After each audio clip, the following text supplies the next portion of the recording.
আসসালামু আলাইকুম। বাংলাদেশ যত কর্মজীবী আছেন, সরকারি কর্মজীবী আছেন, সবার প্রতি আসসালামু আলাইকুম এবং আন্তরিক বিশ্বাসতা নিয়ে আমি একটা কথা বলতেছি। আজকাল ছেলে মানুষ বাবার বয়সে, দাদার বয়সে, ভাইয়ের বয়সে ছেলের লগে আজকাল বাংলাদেশে যেহেতু মেয়েরা রাস্তাঘাটে পার্কিংয়ে চলাফেরা করতেছে, এগুলো একটু বন্ধ করেন প্রশাসনিক ভাইয়েরা। এবং আমাদের উপরে এটা আমাদের কর্তব্য, যত বাংলাদেশে যত আইনজীবী কর্মজীবী আছেন সবাই একটু কঠোরভাবে নিরাপত্তা নেবেন। এটা যাতে আমাদের বাংলাদেশে একটা উশৃঙ্খলা না ঘটে।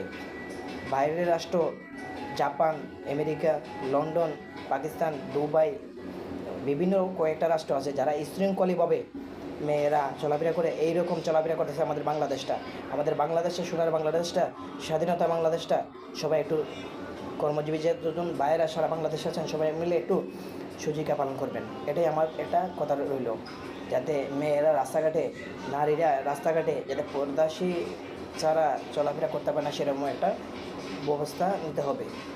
এটাই আমার আকুল এবং নিবেদন রইল সবার প্রতি। আসসালামু আলাইকুম রহমতুল্লাহ।